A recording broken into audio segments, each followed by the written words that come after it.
JSSC paper leak का मामला इन दिनों सुर्खियों में है। इसे लेकर आज सदन की कार्रवाई के चौथे दिन भी राज्य विधानसभा बजट सत्र के दौरान सदन में जमकर हंगामा किया। भारतीय जनता पार्टी के विधायकों ने इसकी सीबीआई जांच की मांग को लेकर सदन के अंदर और बाहर प्रदर्शन किया। भाजपा के विधायक ने कहा कि सरकार इस पर गंभीर नहीं है। जेएसएससी सीजीएल का मामला युवाओं के भविष्य से जुड़ा है। सरकार इस मामले की लिपापोती में जुटी है। अगर सरकार इसकी जांच सीबीआई से नहीं करती तो यह समझा जाएगा कि दाल में कुछ काला है। नौजवान के जो संघर्ष है, उस संघर्ष के साथ भारतीय जनता पार्टी खड़ी है और यह संघर्ष है जो जिस प्रकार से नौजवानों का रोजगार सृजन की दिशा में ये सरकार लगातार भ्रमित करने का काम किया है। जेएसएससी की परीक्षा में धांधली जो हुई है उसकी सीबीआई जांच कराने की मांग। अभी कल ही सरकार ने अपना चुनावी बजट पेश किया और उस बजट में किसी भी रूप में प्रदेश के नौजवानों के बारे में, उनके स्किल्ड के बारे में किसी प्रकार का विचार नहीं किया गया है। तो ऐसे सारे मुद्दों को लेकर के हम सदन के बाहर और सदन के अंदर युवाओं की भावना को, अबुआ आवास के बारे में हमने ही आज प्रश्न लाया है। सरकार सीधे मुंगेरी लाल के हसीन सपने के साथ ये राज्य की जनता को भ्रमित करने का काम कर रही है और इस प्रकार के जो सत्ता संरक्षण में भ्रष्टाचार चल रहा है, इन सारे विषयों को हम सदन के अंदर लाएंगे।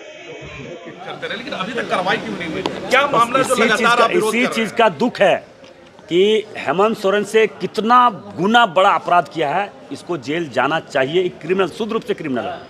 इनके नेतृत्व में 50,000 करोड़ से ज़्यादा का राष्ट्रीय संपत्ति कोयला का लूट हुआ है धनबाद में।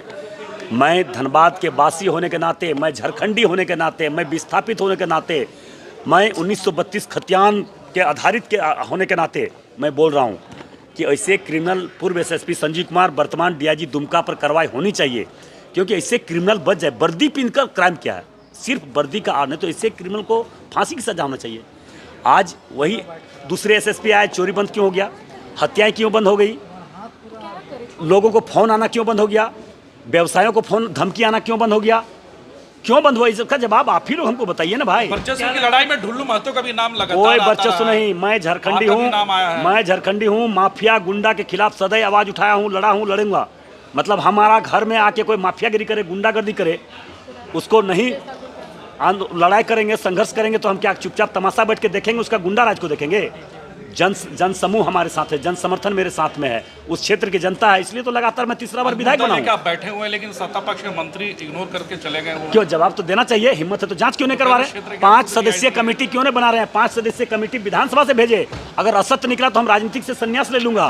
मैं जो सजा मिलेगा हम सजा भुगतने के लिए तैयार है। ढुल्लू जी जो कॉल की बात कर रहे हैं, तो आपको क्या लगता है कि जो प्रिंस खान का जो है वहाँ के व्यापारियों को कॉल आता था, इसमें भी उनका हाथ है?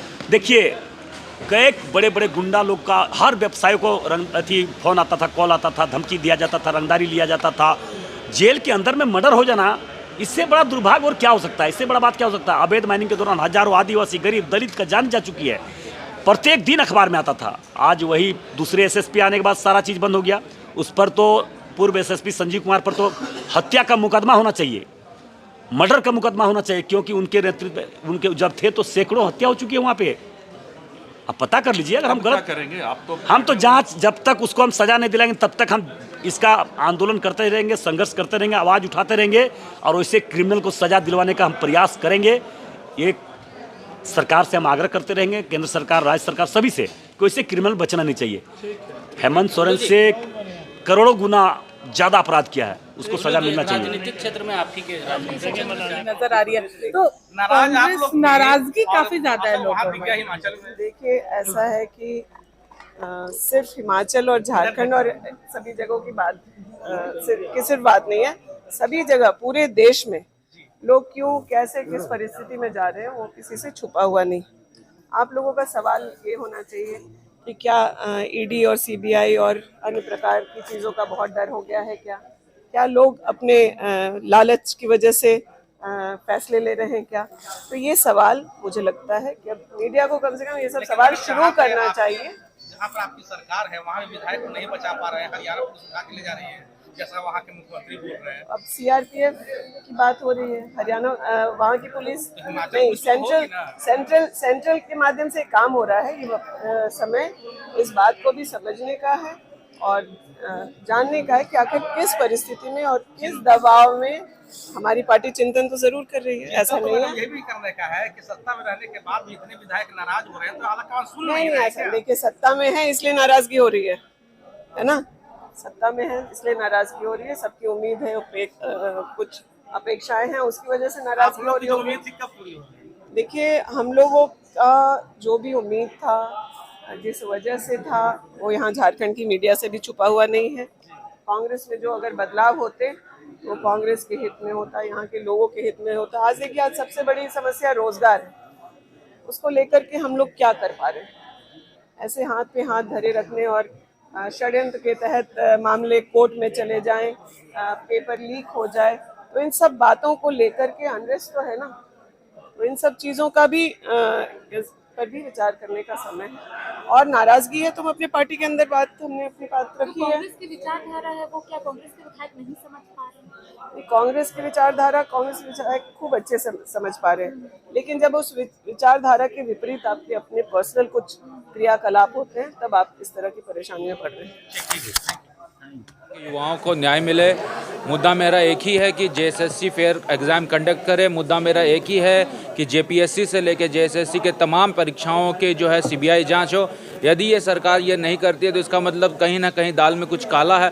अब मैं कहूँगा कि दाल ही पूरा काला है। यहाँ के जो सरकार है वो युवाओं को नौकरी देने के लिए एकदम सीरियस नहीं दिख रहे हैं। इससे बड़ा मुद्दा, इससे ज्वलंत मुद्दा और प्रदेश में कुछ नहीं हो सकता। इसी की मांग हम लोग पुनः आज फिर विधानसभा में रखेंगे। लेकर राज तक सभी जानते हैं वो घपले घोटालों की जो है ये सरकार है और उगाही करने के लिए अबुआ आवाज किया। अबुआ आवाज बहुत ज्यादा नहीं, मुद्दा युवा है। योजना को लेकर मिथिलेश ठाकुर ने कहा है कि अगर अबुआ आवास योजना में घोटाला हुआ होगा तो मैं इस्तीफा दे दूंगा। बिल्कुल, आज मिल जाएगा इस्तीफा। फिर उनका आज देखिएगा सदन के अंत तक उनका इस्तीफा मिल जाएगा, क्योंकि हम लोग तो पूरा साक्ष्य अपने साथ लाए और आज हम लोग डिबेट पे जब बातों को रखेंगे तो आपको पता चल जाएगा।